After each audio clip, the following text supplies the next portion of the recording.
रक्षा मंत्री साहब ने कहा कि इस सरकार में इस्तीफे नहीं,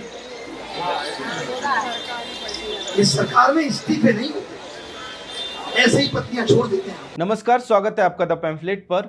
अभिनय मैथ्स पर हम बात करें उससे पहले आप हमारे चैनल को सब्सक्राइब कर लें, बेल आइकन भी दबा दें और इस वीडियो को लाइक और शेयर जरूर करें। दोस्तों, आपने देखा कि जंतर मंतर पर लगे कॉकरोचों के मंच पर खड़े होकर अभिनय शर्मा कहते हैं कि सरकार में इस्तीफे नहीं होते, लेकिन पत्नियां ऐसे ही छोड़ देते हैं। ऐसी निहायत ही घटिया टिप्पणी करने वाला ये शख्स खुद को टीचर बताता है।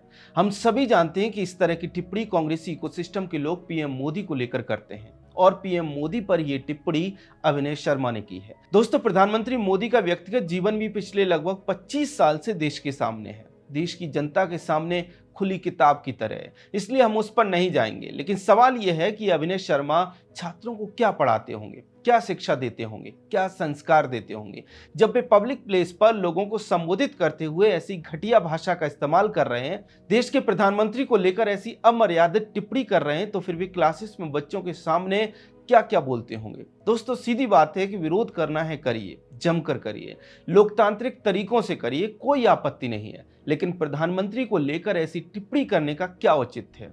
और ऐसा भी नहीं है कि अभिनय शर्मा ने इस तरह की टिप्पणी पहली बार की है, बिल्कुल भी नहीं।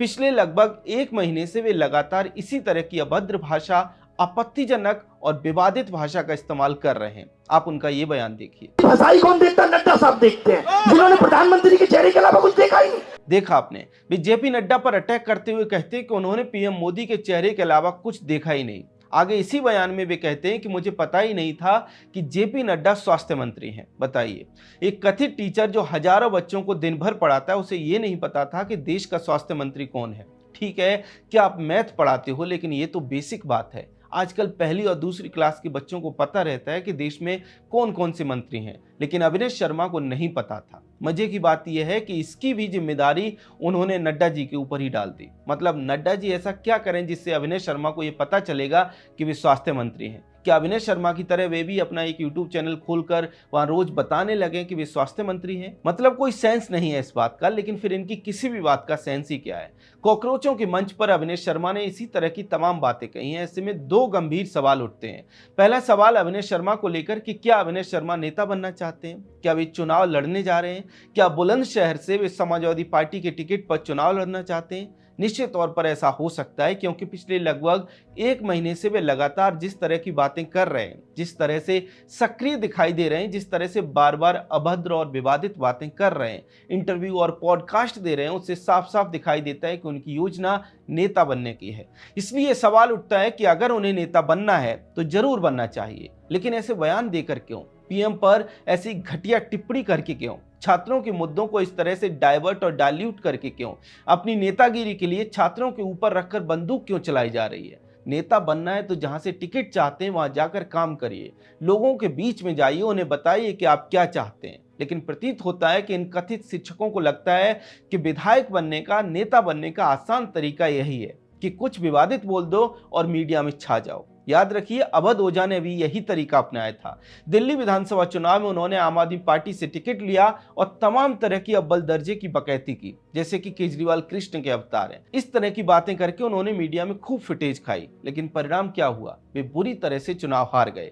शायद उन्होंने सोचा होगा कि मतदाता भी उनके छात्रों की तरह बकैती सुनकर प्रभावित हो जाएंगे और वोट दे देंगे, लेकिन भारत के परिपक्व मतदाताओं ने ऐसा नहीं किया। इसके बाद भी प्रतीत होता है कि अभिनय शर्मा ने अवध ओझा से कुछ नहीं सीखा। इसलिए अब वे भी 2027 के यूपी विधानसभा चुनाव से पहले बार बार इसी तरह की बयानबाजी कर रहे हैं।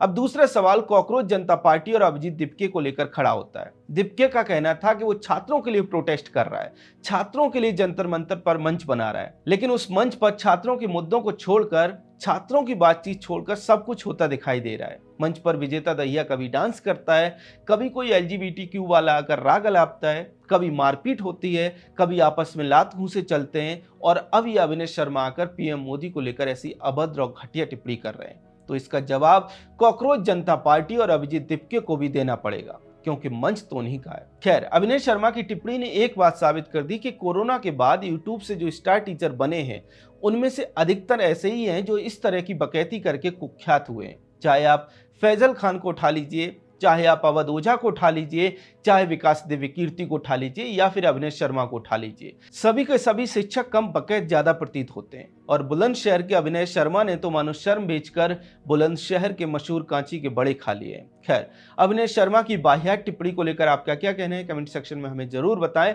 अगर आपको हमारा कंटेंट पसंद आता है तो हमारे चैनल को सब्सक्राइब भी कर लें। जय हिंद।